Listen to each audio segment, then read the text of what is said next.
Okay, so today I'll be reacting to Season 1, Episode 3 of The Sopranos, so I'll kind of do this on an every other day basis, and then the other day I'll do some kind of a other weird series. Like yesterday I did The Big Bang Theory, just to see, like, watching until it failed to make me laugh for an entire episode. So that'll give me some variety in a different format. But this will be like the main series, so every other day I'll watch it. I'm not sure when I'll really upload it onto here, but whatever. So let's recap the first two episodes a little bit. So episode 1 established all the characters and everything. The one takeaway for me was the Uncle Junior, especially towards the end of the episode, talking to Tony's mom. Said something kind of menacing. We might have to take care of Tony, or we might have to take a bigger piece of the pie. In other words, take over his territory or something like that. So that seems like a menacing antagonist rival they could be setting up. That's pretty good. So I like that kind of, you need like an overarching storyline like that I always say. So they didn't really introduce it fully in the first episode, but at least the outline blueprint of it is there. They also emphasized the ducks a lot. In episode 1, I just kind of poked fun at how much maybe they overdid it there. We do see in episode 2 that the therapy sessions are continuing, right? That's going to be a recurring character, the therapist, and she was very smart, and she impressed me there. She got a +1 on the character point system for just how smart she was. Tony overall doesn't impress me too much. He doesn't have the fear factor, not like a Michael Corleone where you can look coldly into somebody's eyes like Hyman Roth, who's been in the business for decades and just kind of, he has that coldness to him. Tony, sure, he beats people up, he hits somebody with his car, but he's like a little bit too brutish, and I'm not saying he's dumb, but he's kind of too ordinary. He just seems like a normal, almost like nice guy, and so he doesn't impress me on that colder level, that you have to be ruthless and just, you could use his family against him, you could use certain things against him, he's going through emotional issues, he's spreading himself thin, like he's looking for the teacher's car. So yeah, that was a subplot. We had a couple subplots in the second episode, like they're dealing with putting the mom in a nursing home, which is like an ongoing conflict, that she's getting worse mentally because of old age, so she deals with the stay-at-home maid, which I actually suggested that. But then the next fallback is you'd have to move in with Tony for all his money and success. He can't even take care of his own mother. So you got to put her in a nursing home or just have her live with you. And I can't tell whether Tony's taking the piss when he says, oh, my wife doesn't want you to live with me, the mom to live with her, like to the therapist. But actually the wife offered it. So maybe she's just saying that to be nice there, or maybe she really doesn't. I don't recall her ever saying anything to Tony that she can't do that she doesn't want. I mean, obviously nobody would want that, but you got to deal with it for now. The other point being that, you have your kids there, you have everybody else there, so what's the problem? It's not like you live alone and you just want to have your private alone time. You already don't have that because of your kids. But what else? Yeah, so Tony hasn't impressed me too much. I've been sort of harsh in my elitist victim blame or role play almost that I sometimes do, where I'm sort of playing a character of my own in the sense of my reaction that, like, I'm holding them to a high standard. So I like the game theory element, some of the strategizing that happened in the first episode, sending the guy on vacation, things like that I'll keep pointing out are pretty impressive to me, or I like that dynamic of it. You got to be smart, you got to be calculated, you got to be cold. And then I also bring up the fact that even with Uncle Junior, who I'm sort of likening to a Hyman Roth-esque character, I was saying that he was a little bit too upfront with how he said that, like to the mom. Even though the mom is kind of senile, and she didn't warn Tony about that, the way he said it, like, oh, something might have to be done about Tony. Very menacing line when a gangster said it. That seems like, you got to look at the subtext, what that could mean. Like, I'm going to have to order a hit on him or something. So in that sense, we're looking at it, and we're also holding it accountable to, like, how hard would it be to catch him? He's been kind of conspicuous. So he's neither been, like, super smart or strategic, nor has he been super sort of cold or menacing or scary, right? Nobody seems really afraid of him. Sure, he has to keep proving himself and beating people up and stuff like that, but maybe that's part of the reason why the business is sort of struggling, as they keep complaining about, that he just doesn't have really the personality for it. Like, I'm not that impressed or intimidated by him at all.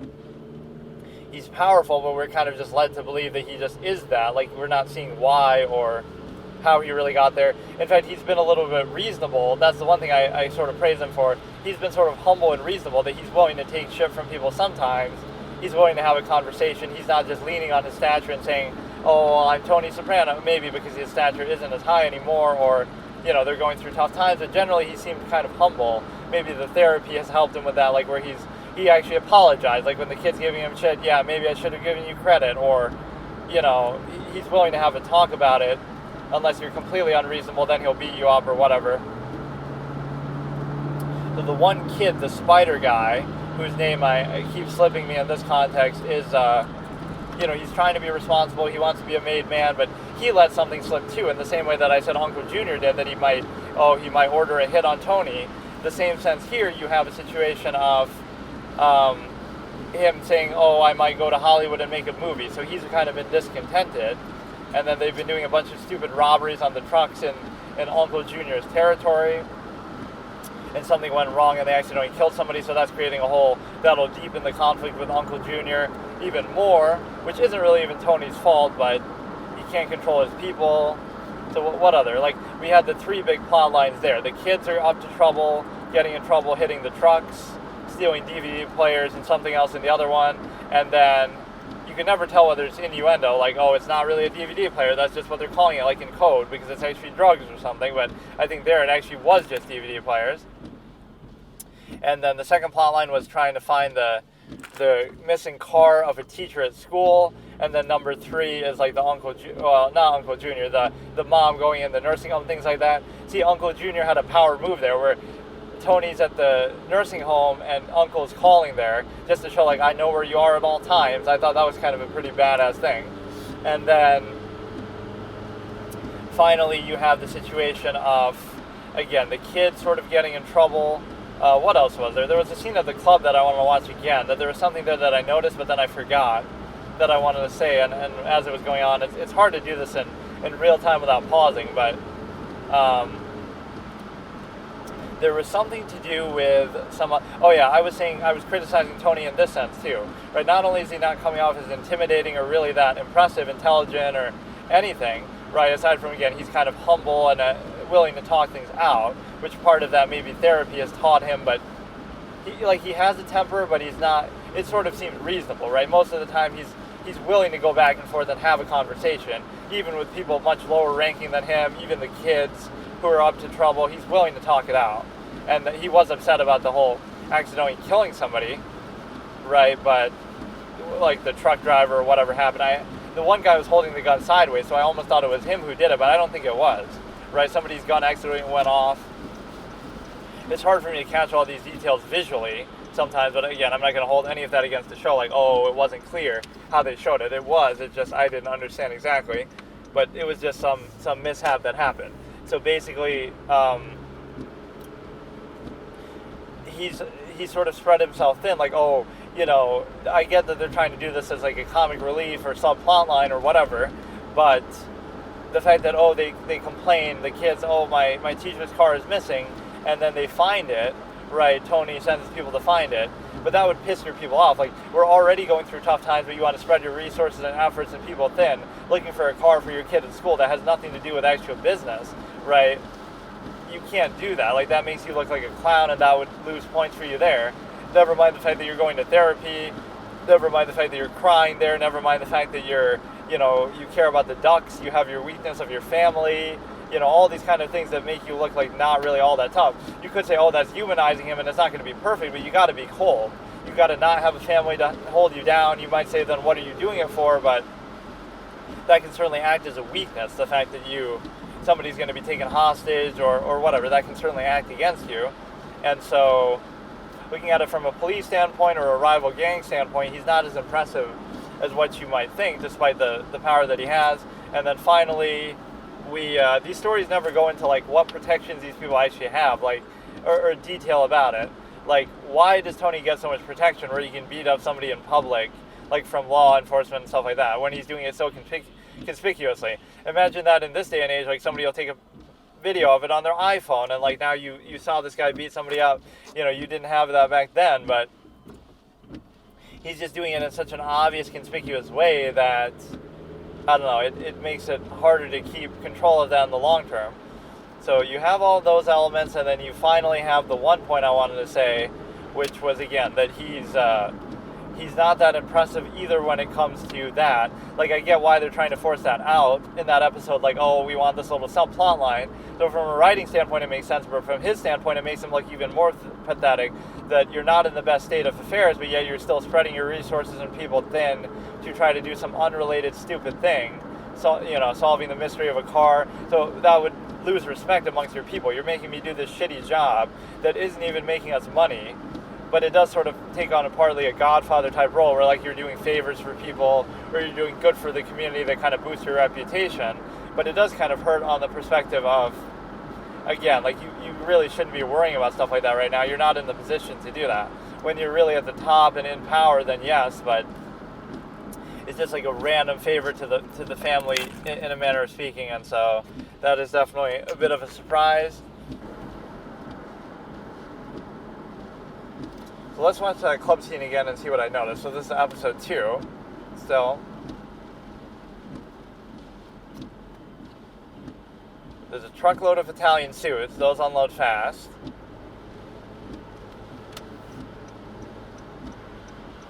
So the spider guy resisted at first, but then it's like, what do you call it? They're using the fact that they fucked up once to justify fucking up again. Like, oh, Uncle Junior wouldn't let us do this thing, even though you must have known it was his territory or whatever, right, when you sold the DVD. So you're using one wrong. Maybe it was something like this that I was thinking. I can't remember.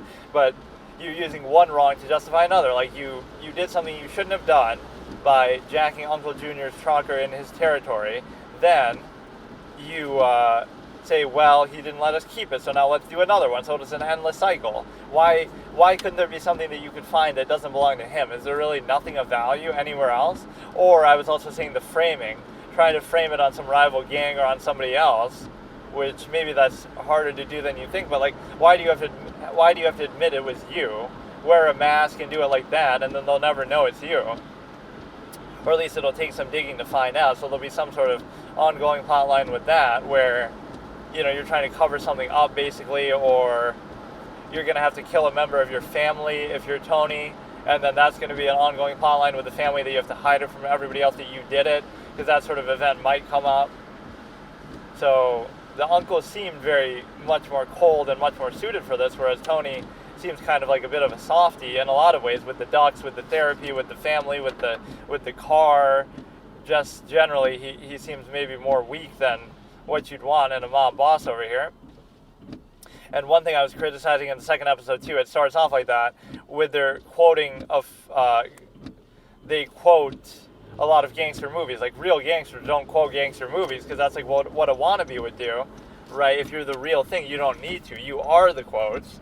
But they kept appealing to that element, that I kind of question. Like, this is why you're not successful at business, because you go looking for teachers' cars and because you quote gangster movies. Like, this is not what gangsters actually would be doing or should be doing.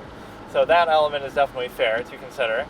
So I kind of waste too much time maybe with these intros and outros, because it is such a long 40-minute sort of session that we get here with these episodes. But yeah, this scene was when they decide to do it, and then he kind of welches on it, where he says, no, let's not do it, and then the other guy still does it, and then he fucks up and gets somebody killed, and then he calls Tony and says, oh, I had nothing to do with it, but I'm still telling you what happened.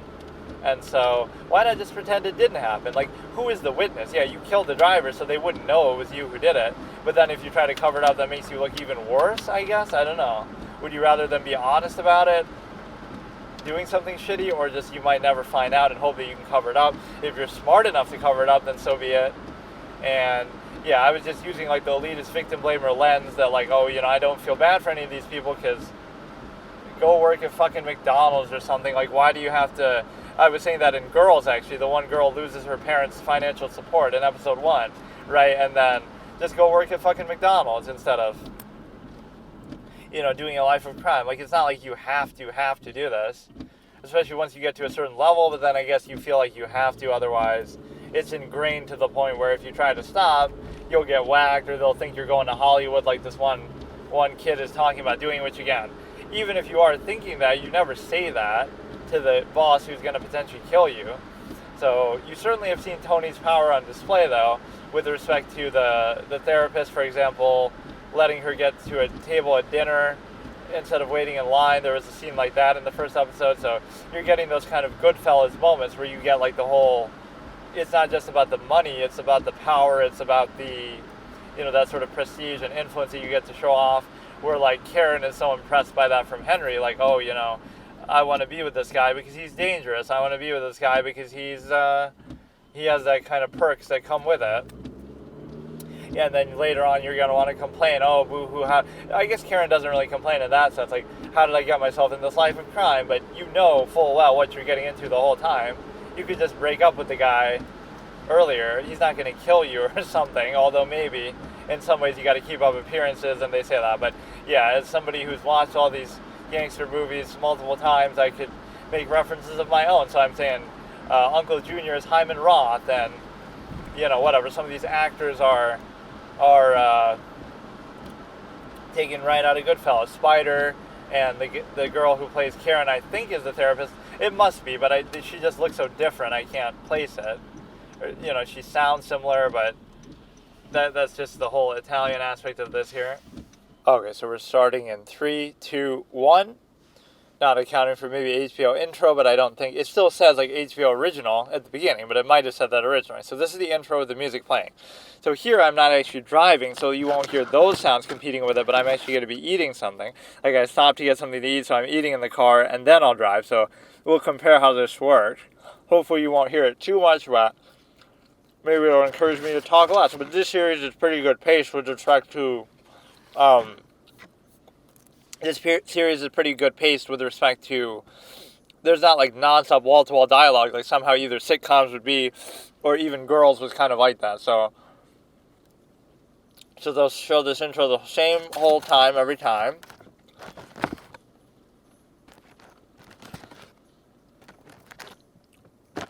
I should look at the cast members a little more closely. I guess I can watch the screen now a little bit more easily this time.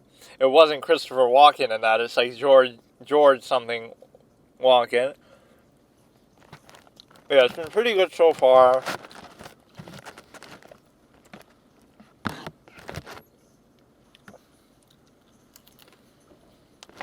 I definitely like Uncle Junior. I'm almost going to be rooting for him as an antagonist, even though Tony will win because he's the main character. That's one spoiler about a series that's called the name of a character, is that, well, I guess it's The Sopranos, so he could die, but if it's called that, then you know that he's not going to die.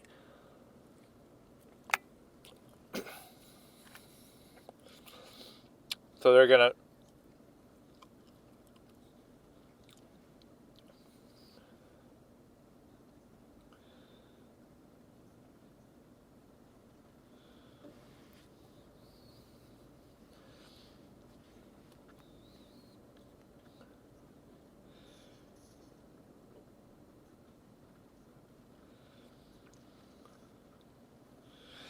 So these kids are up to nothing but trouble all the time.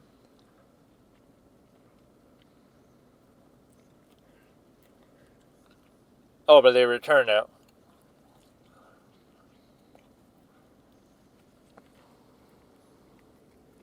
I think this other kid is going to get whacked, not the spider one.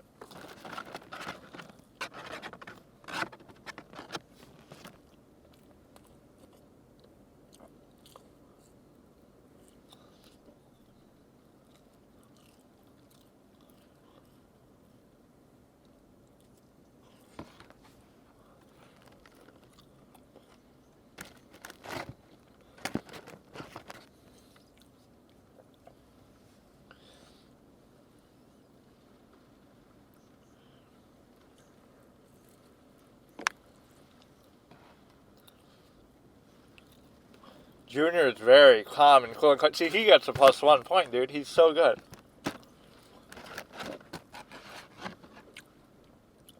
Wait, skip intro? How is it skip intro? It's saying it now, in the middle of the episode. What the hell? He bought a surfboard, so he thinks he deserves some special credit for that.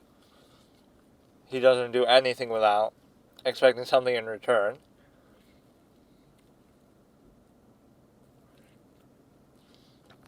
But no, he's way more powerful than the first episode made you think. He was pissed at the therapist last time, but she's so perceptive, like saying, "Oh, I hate my mother." Those are the two walkout moments. Talking about a duck and talking about hating her mom.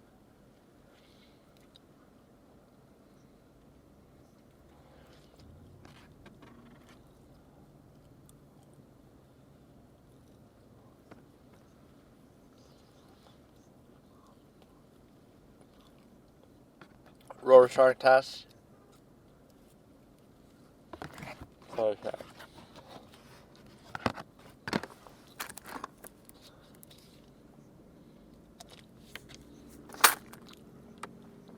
He's got like an inferiority complex almost. That's like a recurring joke, to say things incorrectly, like Rorschach test instead of that, and they've said that with other misquoting lines.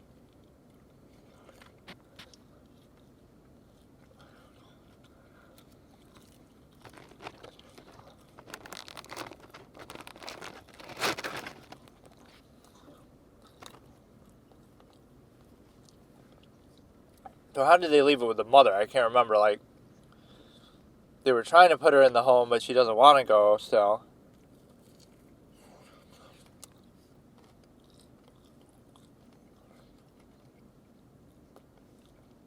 So he's supposed to be the boss, I guess, right? And then, because he's sick, Robert Kirkland special, if you know, you know.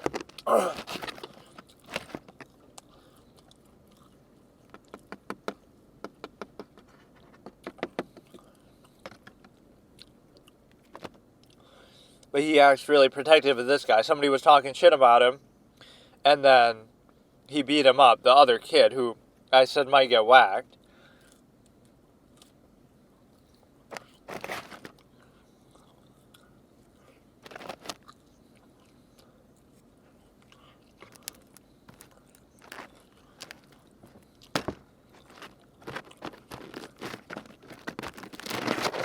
That line was kind of menacing. Spontaneous combustion, I don't know what he meant.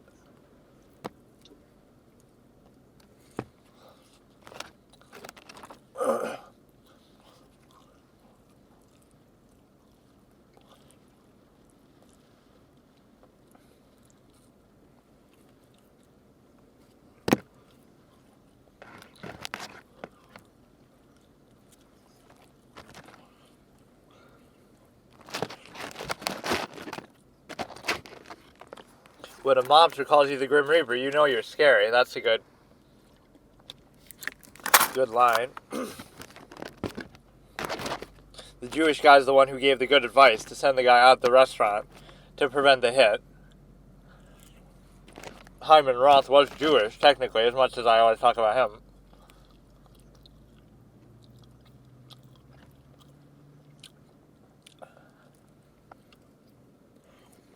That was actually a good joke, I guess.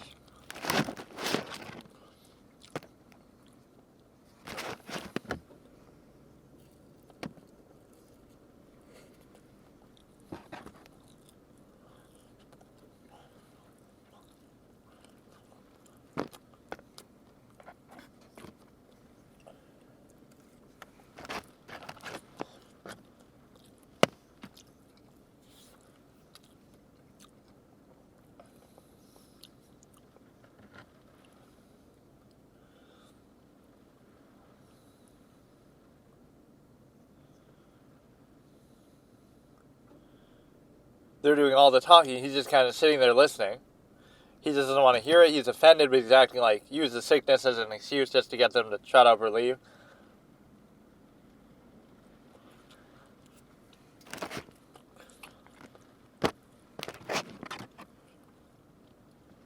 He has like a bad reputation thing. They say Jewish people are cheap, but like in Hyman Roth's case or something, that's what got him to where he was. Maybe he's cheap, maybe he's smart, stingy.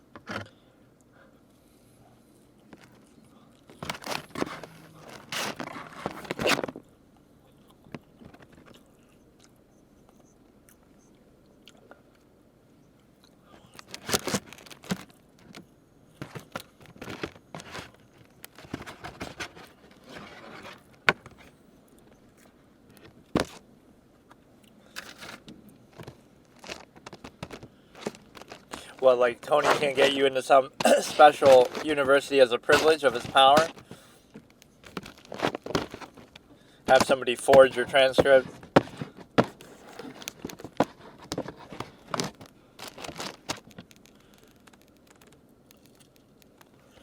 We didn't actually see anything from the therapist,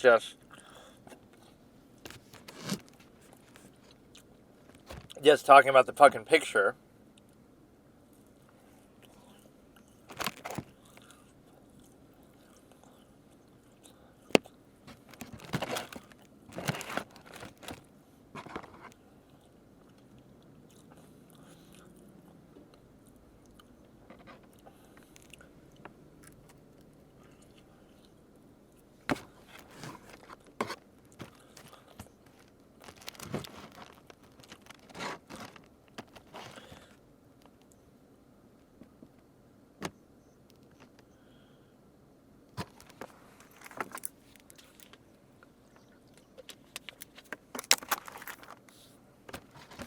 What happened with the restaurant? I don't even get it. Did they do that because of the hit that they were trying to do there, or what?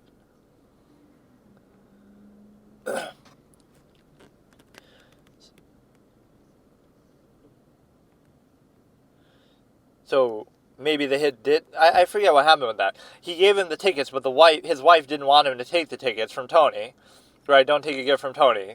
And then either the hit happened and they burned it down because of that, or not. I don't understand exactly. That was from the first episode.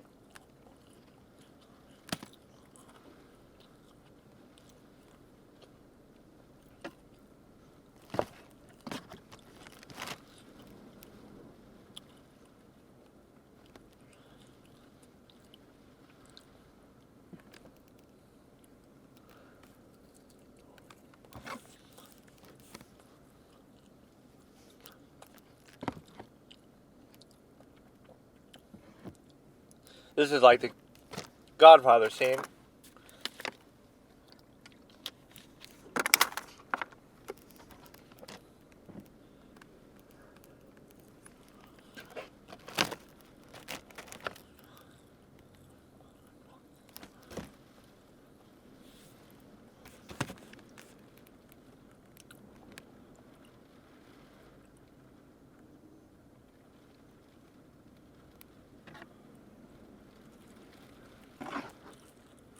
That's one benefit of eating rather than driving. I couldn't have read those subtitles otherwise.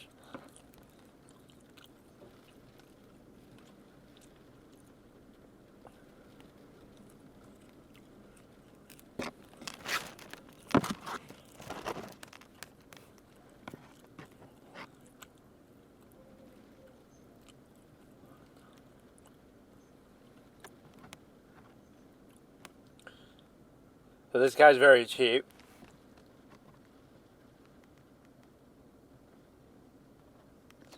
See, this is like a Godfather moment. You're coming to him for a favor. He takes care of it.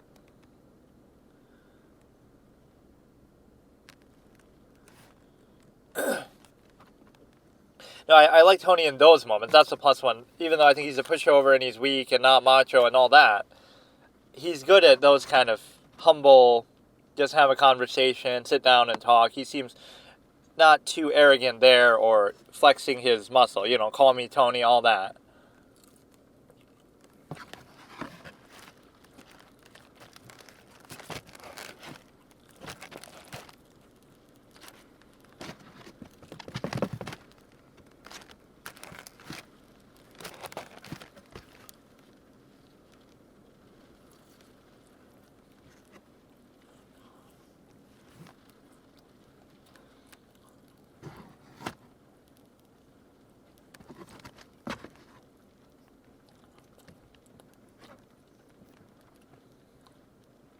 So this guy talks some good shit.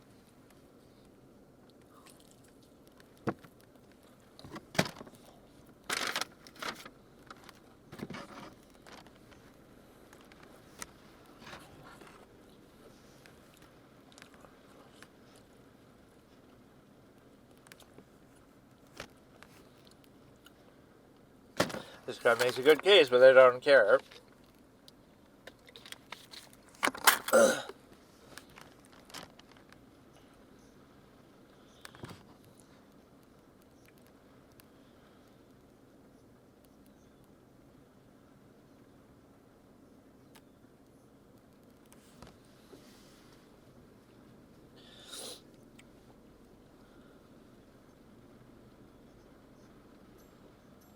See, he must be surprised that they don't have the muscle anymore, but now he has to go outside, so that is pretty pathetic. Just pretend like you'll give them what they want for now, but...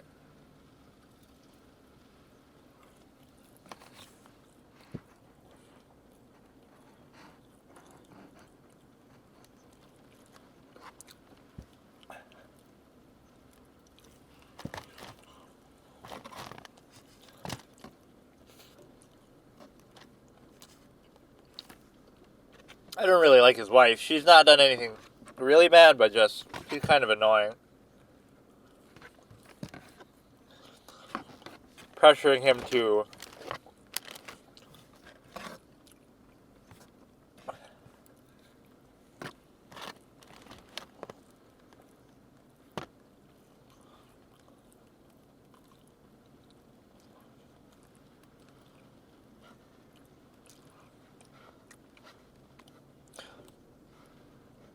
Oh, did he burn it so that the hit wouldn't happen there? Oh, I get it.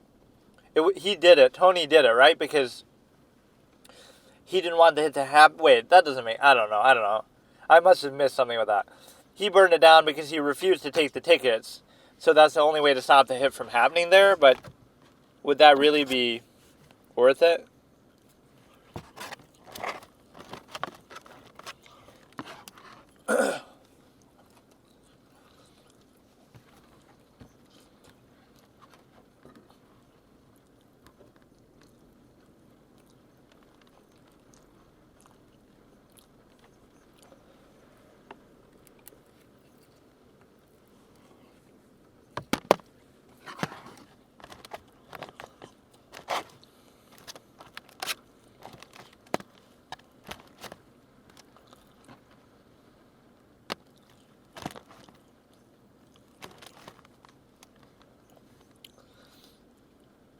They must have shown the arson scene, I just can't remember it. It's fine.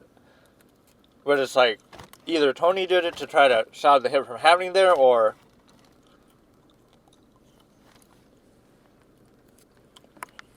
the greatest invention ever, body cams.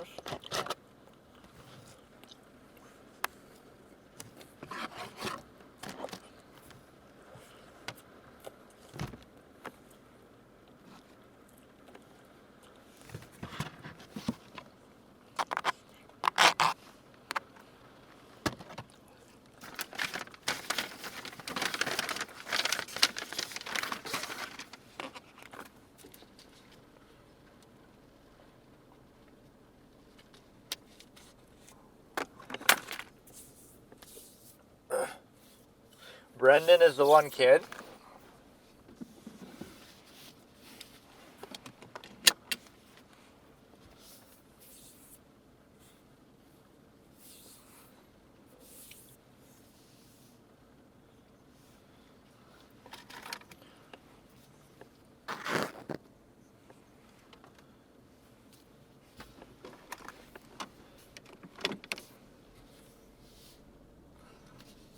Speed. See, the spider guy is at least disciplined to the point where he won't give it up that easily. He's sort of mature and he holds back and stuff.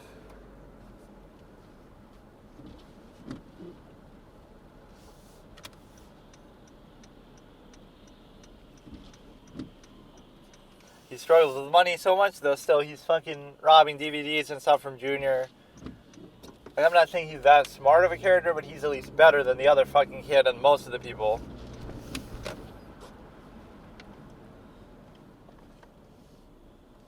See, the other guy.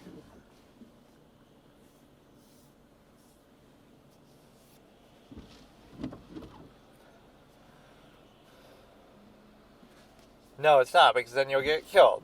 No, but the other guy was willing to... Yeah, wow, life lesson of the day from Brendan. So he was willing to sell it in a heartbeat without thinking, right? I'll sell you some shit. You got money.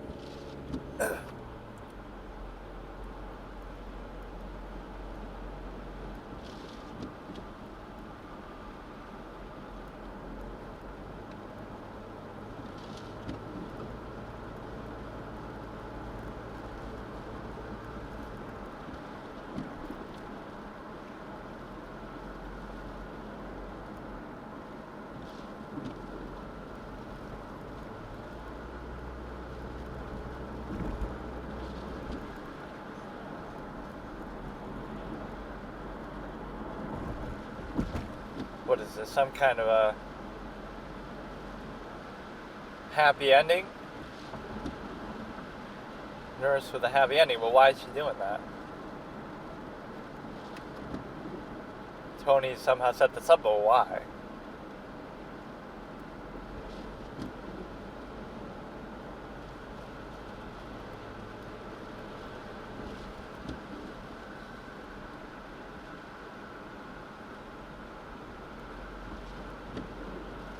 This is giving him some special enjoyment for all his troubles with cancer and stuff. Less nudity and sex than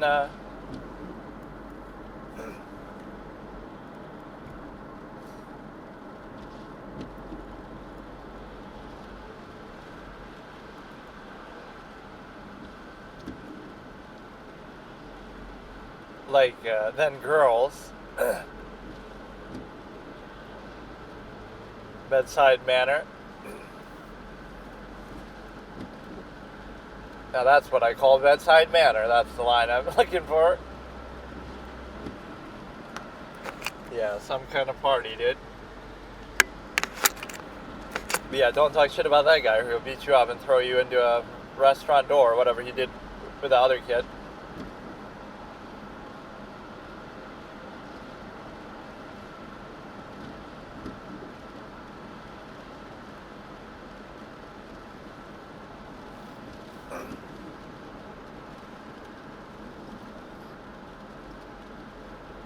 Intestinal cancer. She's a psychiatrist though, dude.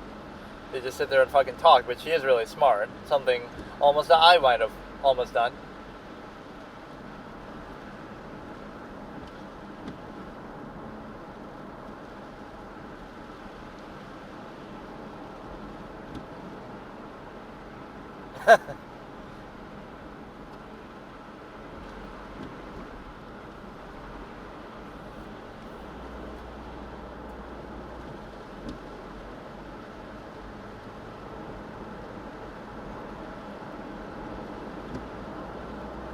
Then why are you asking her?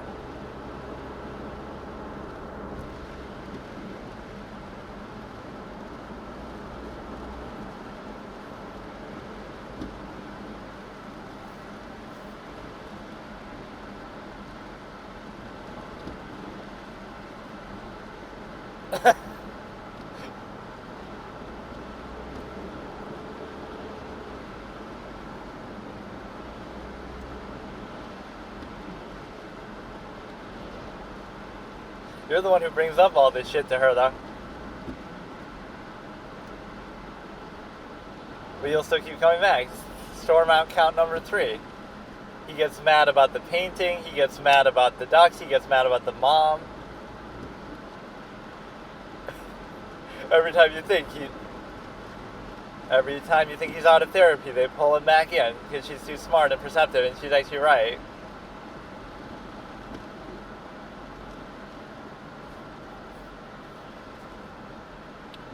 Big mistake.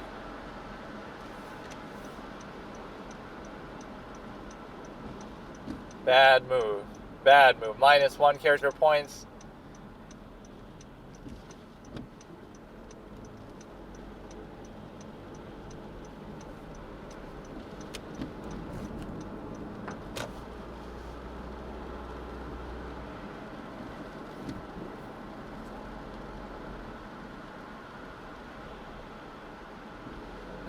Fuck. That's almost as bad as what you just did. That I was giving that kid too much credit. Now he fucked up.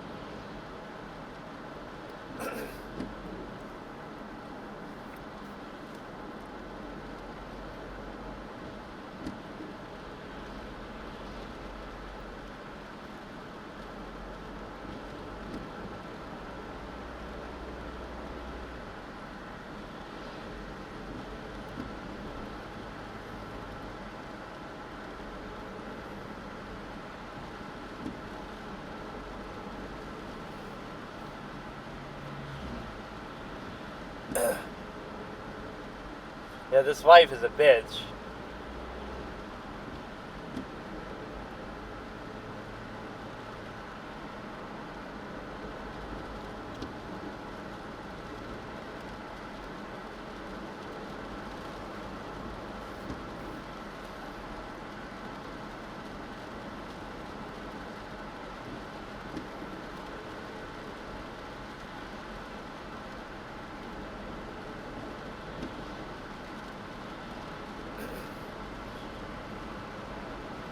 Yeah, Tony's offered multiple things. At some point, the wife is being a bitch. Just say somebody else is offering it and pretend like it's from somewhere else.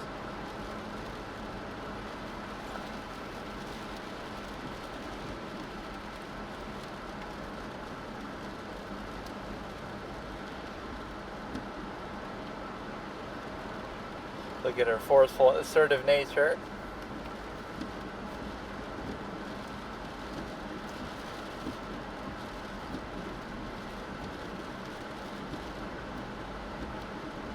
I like this guy though. He's put up resistance and he's not giving them what they want. But just hire some bodyguards yourself or fucking carry a gun and do what you gotta do, man.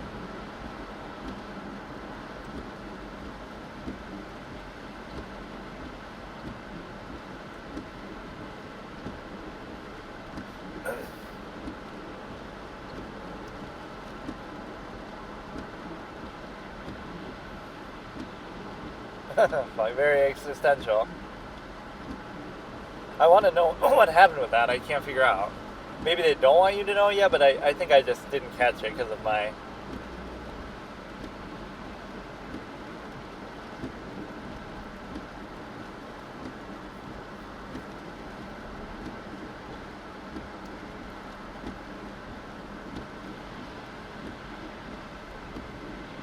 a little food fight, friendly banter.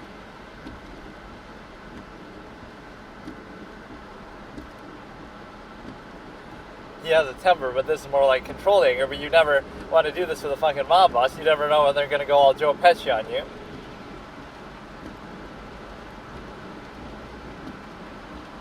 Nice contrast between the two scenes, the food fight and beating the fuck out of this guy.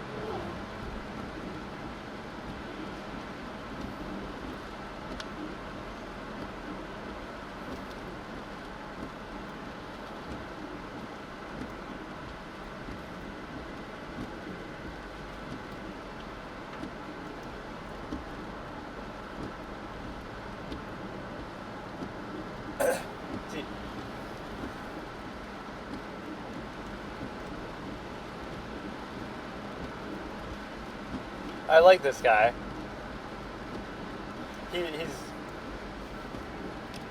You pretend to give them what they want, but then you don't do it. Then they have to come back again, but then you're long gone.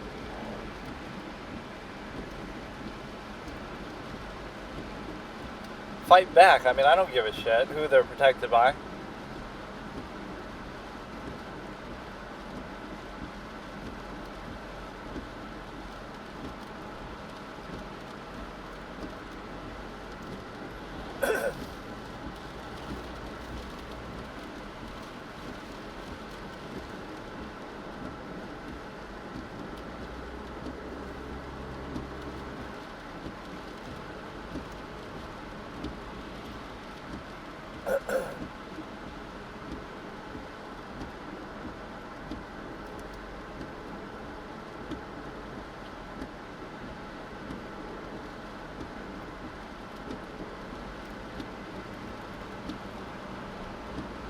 He's openly cheating with his wife. On his wife. So again, even less sympathy for him. Just give him a quickie real quick. For all the trouble. What is this guy's deal with paintings and ducks and all this kind of aesthetic shit?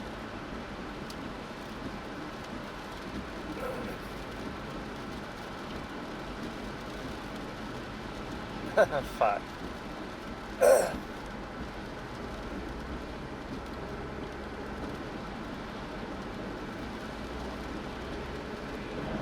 he's gonna beat him up himself? Like, what good are these goons if they can't even do this much? But this guy is pretty good.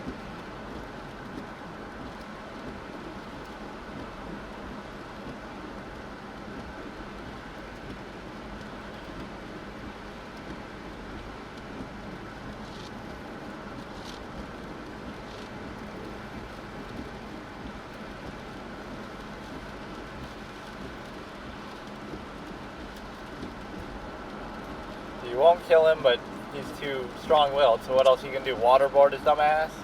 Is that within the mob playbook?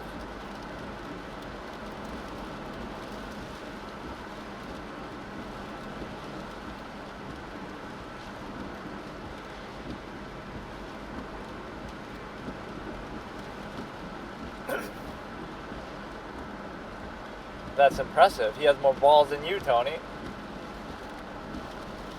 You should learn a lesson from this guy.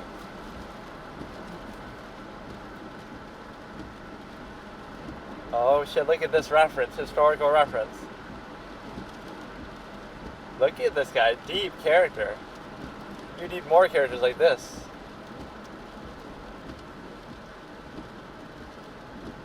That's a good comeback too by Tony though.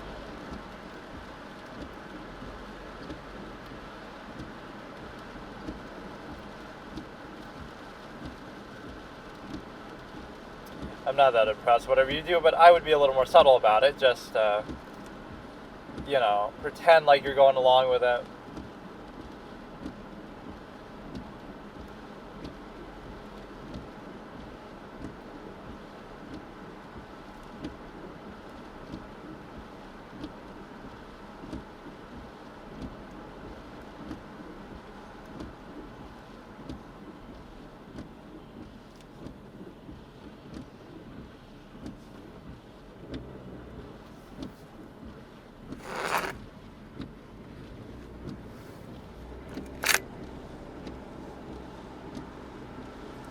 His balls, which you don't have, Tony.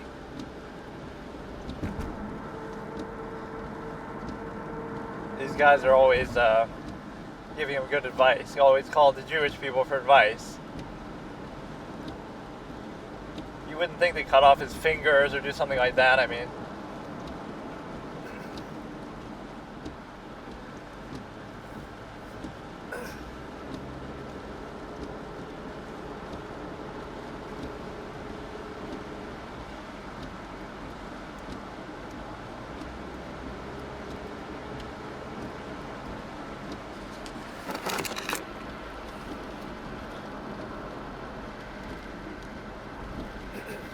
I want some character that tough to be Tony's rival, to teach him a lesson.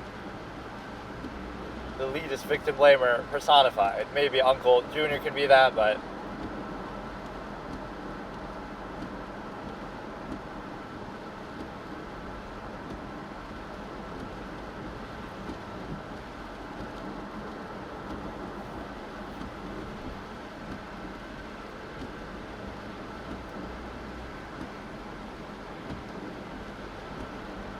Tony cheated with you on her? Oh shit.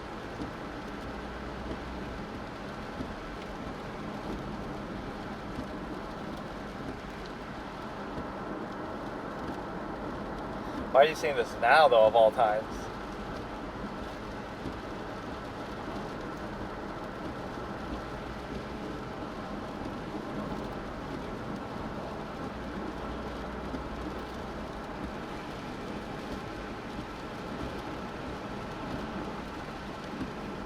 That's kind of a really bitch thing to say. Why did you have to do that at this random time now?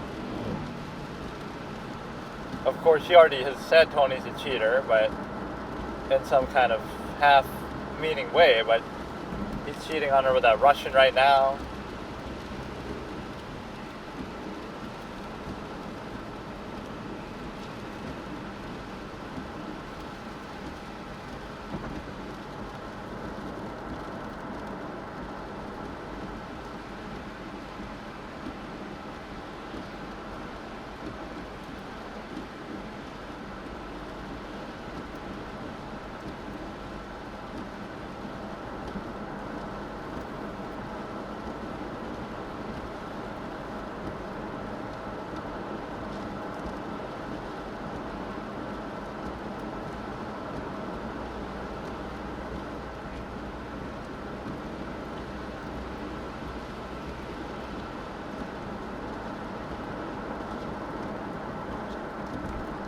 You weren't very persuasive, though, Tony. You didn't do a good job.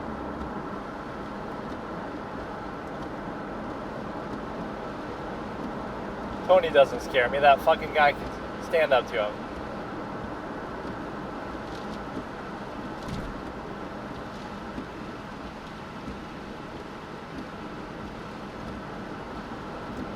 Like, if you were better at what you did, then you wouldn't have needed to go to business and lose your contract with them because you failed to do it.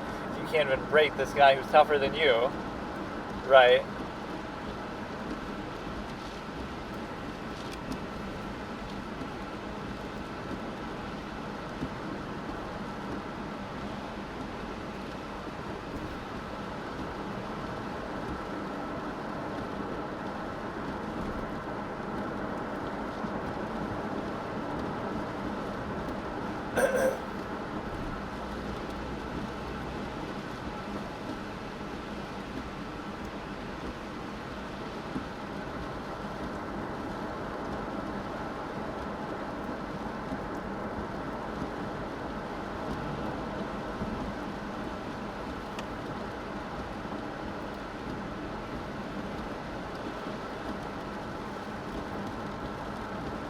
He looks like he's in a really bad phase. Is he going to die this episode? Kind of just trying to cheer him up by telling him the story of that, but...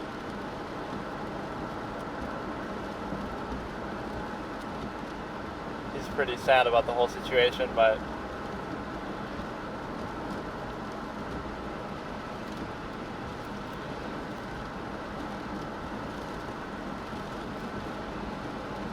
so he... wait, he just died like that?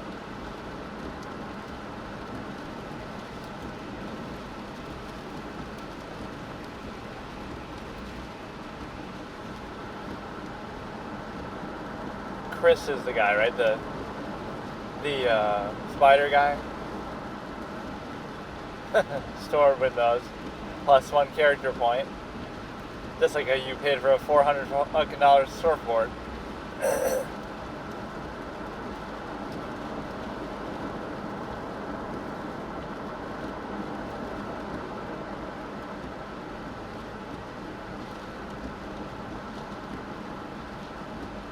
He's saying it very explicitly now.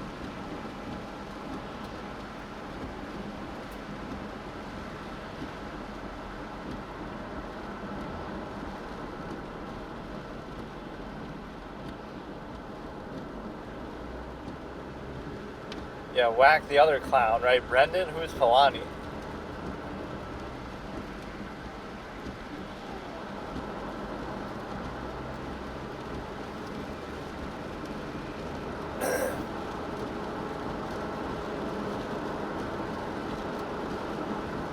So never get over the nursing home thing.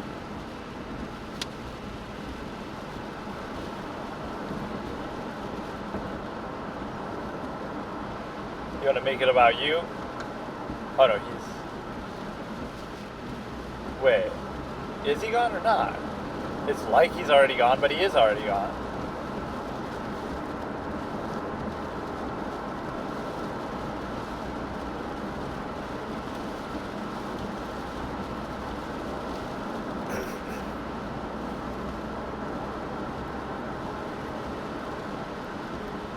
I love the way he talks to the therapist, like so.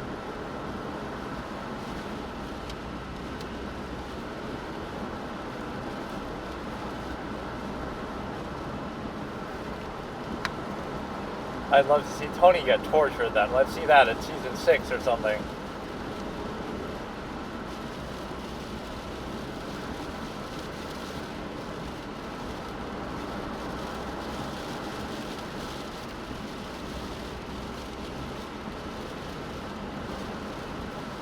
Happens to everybody.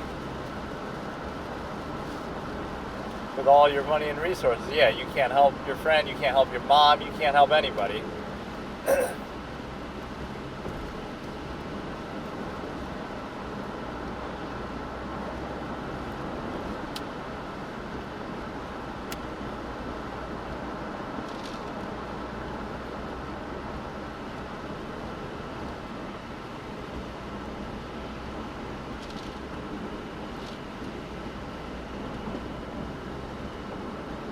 Questionable gift.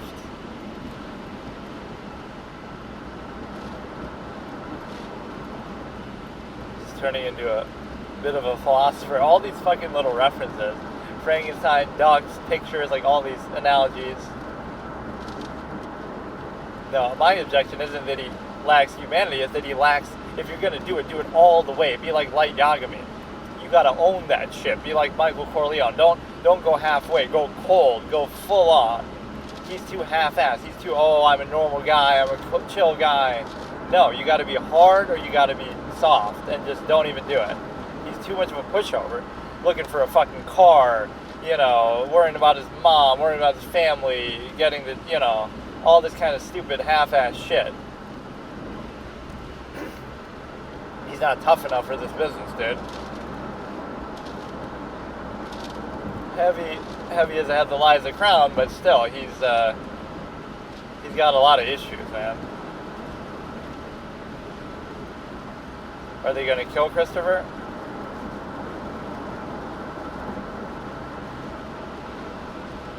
They can't kill him this early. We gotta kill the other kid and just give Christopher a stern warning, right?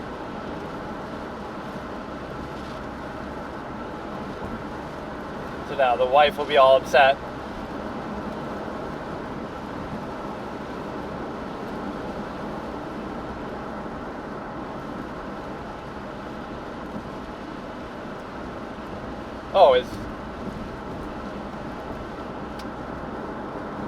Wait, is that why? That must be about something else.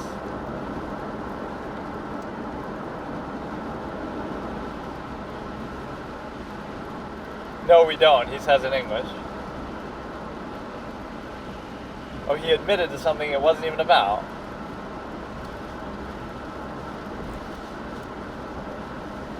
Why are the Russians doing this, though? What does this have to do with anything? But no, they came because of Uncle Junior, probably, and he's admitting that he gave drugs to Meadow when they didn't even know that, right? I think that was about something else that they came to him. They don't know that they gave drugs to Meadow. That she's going to have some sort of attack because of the drugs.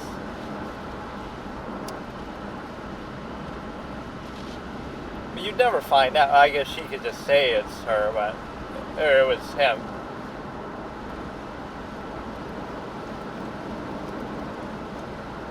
We really got to sit here and watch this shit. This is not what I'm watching this show for.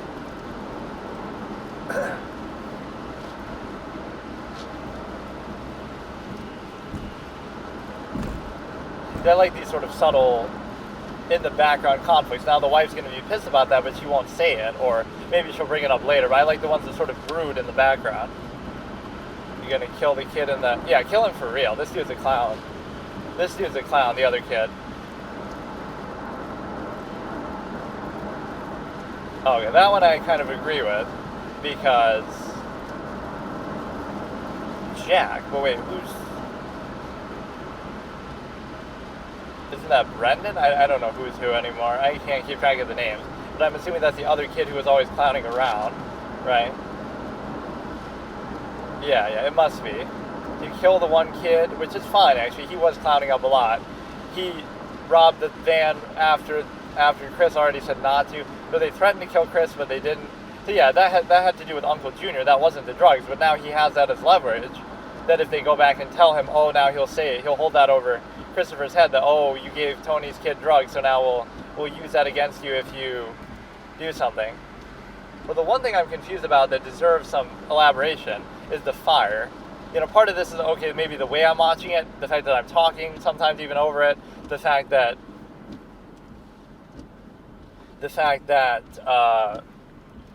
what do you call it? Maybe, you're driving, distracted, whatever. So some of the names and stuff I won't get. That was kind of cool. Yeah, Uncle Junior is the guy, though. See, you need a dude like this. He's just cold, calculating. He's good. He's a good antagonistic figure. You need a figure like that. And Tony is kind of letting me down. Like, he failed to torture that guy adequately, and then he's taking it out on the Hijad guys. Like, they're right, though. They're right. They had to give him 15%, right? I don't think they're making that up. So it's like, that guy was really tough and taught Tony a lesson. Like, oh, wow, this is the toughest guy ever. He's so stubborn. And so, it's just like,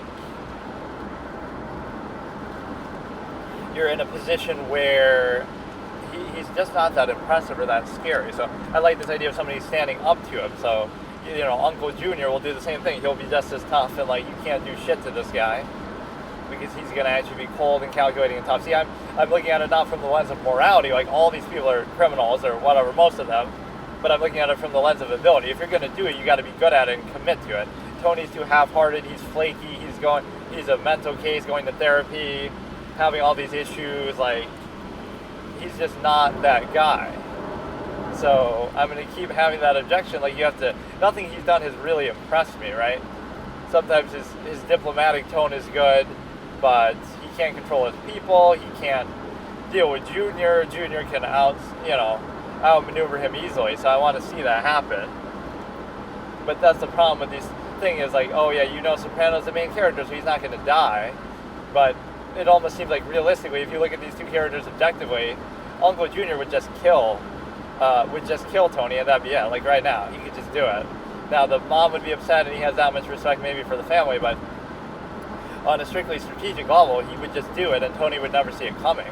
Whereas Tony doesn't have the balls or the ruthlessness or the coldness to actually do that. Right, so this was a decent episode. This was maybe more like a C, though, or something. It wasn't, like, outstanding. The whole thing with Chris and giving the drugs was a little bit weird. Certainly he shouldn't have done it. Like, let her go somewhere else, then that's their fault. What is Tony then going to blame you? Oh, you should have given her drugs so that she didn't go elsewhere. No, he's just going to say that's got nothing to do with you, and, if you end up doing that, then that's your fault. That's nothing to do with me, right? She shouldn't be going getting fucking drugs and speed. Like, what the fuck are you doing? Just to study for a test or something? What are you, fucking stupid or something? We're having these therapist scenes maybe even a little bit too much. Uncle Junior gets the badass ending with the 2 hits, or 1 pretend hit and then 1... and see, he respects the mother's opinion, right? Tony's mom's opinion, where, it would be his brother's wife, right? Uncle, yeah, I don't know what an uncle is, but no, basically, he's very respectful there, asking for her opinion. So basically, based on, this is kind of a cool moment, based on what she said, whether she realizes it or not, which she's not maybe that dumb, but she's senile, and I don't know how much she knew about what her husband had did in the business. She always says he's a saint, so maybe she didn't know the criminal activities and stuff, but and what they're into here. But basically what she said confirmed to him when she said, oh, Christopher's like a son, so he needs a good talking to. So he interprets that. Talking to means you threaten to kill him. And then the other side is, I don't think the message even got across, too. He thought it was about the drugs, but it's about Uncle Junior. So he doesn't even understand what the meaning of that encounter was. And I don't understand why the Russians doing this shit, but, you got to outsource your fucking hitmen now, even. And then the other guy is killed right in the shower. And so when he's killed in the shower, you're in a position where I kind of agree with that. I was even saying that earlier on, so I predicted that. That's a +1 character point for me as like a detective, predicting what's going to happen. And so you kill him because he's a bit of a clown. He's the one who got the truck driver killed or whatever, right? When the gun went off, he did that by himself against Christopher's advice even. And so Christopher's always giving the right advice, but then he doesn't follow it himself or something. Like he says, don't do the truck, but he was kind of half-hearted about it. So at first he said he wanted to do it, so he maybe planted the idea. And then the drugs, he said no, but then he eventually caves in and does it. Like, you're on the right track, but you keep doubting yourself or second-guessing, so you shouldn't do that. So Chris has the right instincts, but he's going to get himself fucking killed probably eventually too. And so you killed him because the mother had said simply, what should be done about the other one, I don't know. And just because you said I don't know with that one, Uncle Junior takes that to mean, oh, I'm going to kill him. And then on the other side, by saying, oh, Christopher's like a son he needs a good talking to. So that's what I mean. It's like euphemizing what's actually happening. But the mother maybe doesn't know any better. It's like, oh, he needs a good talking to, which in gangster speak is let's threaten to kill him and throw him on the sidewalk. And then, oh, I don't know what to do with this guy. Like, he's not as valuable. He's not like a son to us. I don't know what to do with him. Then that means kill him. So you're using Tony's mom in a way as almost like she's giving you the permission to do it. Because she said that, I don't know what to do with him, that you interpret that as, oh, I'm going to kill him. I'm going to do a hit on him. So that is very interesting how the mother's dynamic enters into that. One thing I don't like, though, is that the mom didn't tell Tony what he had said about him, or He's not telling him anything, like, really. Just that, he's upset at you and he's calling Uncle Junior, but she never said something might have to be done about Tony. If Tony hears that, he might think, oh shit, that could be a hit. Or if, even when he said,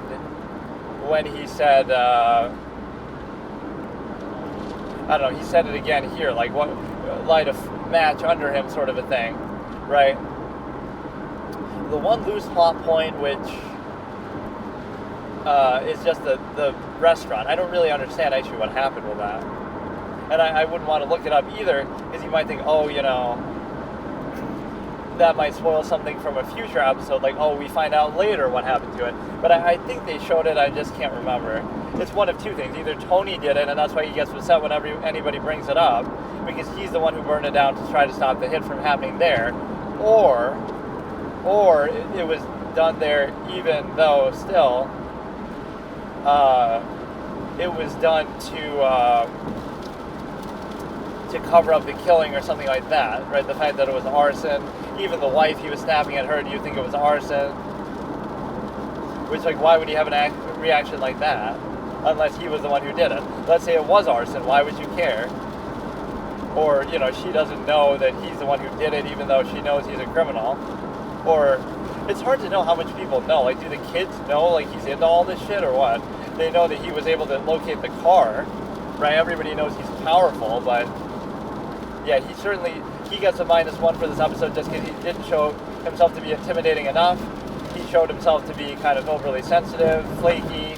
He shows himself to be incapable of getting the guy to do what he wants, the 300 reference guy who's basically, refusing to give the 25% up or the 50% up. And then the final thing is that even once that happens, he can't take accountability and he still wants his 25%, which I guess maybe he gets, but... And it's also lowly of him, like, he has to do all these things himself personally, makes him feel less powerful. He's personally beating these people up or holding them by the collar, like, you shouldn't have to get your own hands dirty like that. Even though I respect his willingness to do that, you shouldn't have to do it so often. First episode, he hit somebody with a car. Second episode, he's beating his own people up, the guy who got killed now, right? The other one who's Brendan? I don't know if Brendan was somebody else now, but whatever. That one, and then the other time he's beating up somebody else. He has to come himself to try to torture the guy. I'd be pissed at my people there. Like, you can't do the simple job, but even Tony couldn't do it himself. And even then, they think they do it, but then they don't. Unless those guys are lying about it, that it's the 15% that we gave him. But maybe it's a combination of those factors. The reason why he took 15% is because you tortured him like that. But then he said, we're in the hotel business. And I can't tell whether that guy died or not, because they said the way that Uncle Junior was talking about it is like he did die.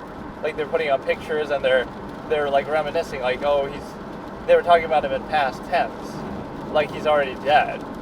But either way, he either died or he's close to dying.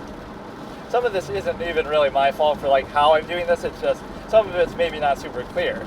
Like, he's talking about it like he looked half my age, or he looked twice as old as me. Maybe he's just saying when I saw him in the hospital, not like when he was still alive.